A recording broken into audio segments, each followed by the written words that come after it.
So, you want to own a rental property? My name's Garrett Wong, owner of Upper Edge Property Management.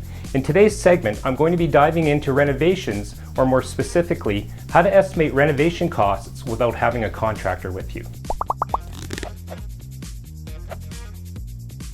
It's a classic catch-22. Your realtor gives you the inside track to a property just before it's listed. It needs a lot of work, but after you refinance it, you know you'll get most, if not all of your money out of the project. You're walking through the property and have minutes to decide if this is a viable project. What to do? If you brought your roofer, furnace tech, plumber, electrician, handyman, framer, drywaller, painter, millwork contractors, it would take days, if not weeks, to crunch the numbers. You have about 15 minutes to decide to write an offer.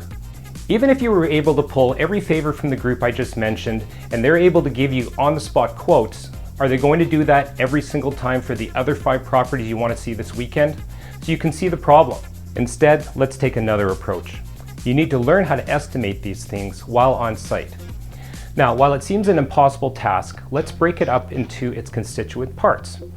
Write down the different types of repairs you need to perform. For example, new kitchen cabinets, new counters, specifically laminate, granite, quartz, etc., a roof, windows, or a price per window including labor, electrical including pot lights in a room, baseboards, new service, getting rid of knob and tube wiring, plumbing including new taps, shower surround, tile or plastic, hot water tanks.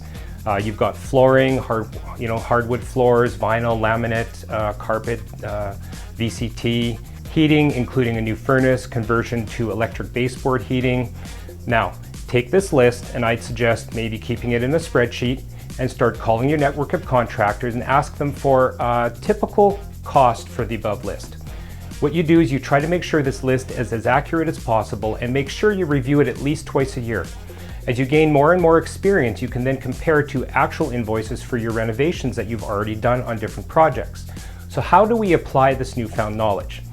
Well, when you walk through the property for the first time and it needs work, just like this one, you're now in a position to make a list of all of the repairs and renovations necessary to bring the property up to your target standards, then apply the pricing spreadsheet to your repair list. What you do then is you add up all the numbers, and there you have it, a total estimate of the renovations for the project.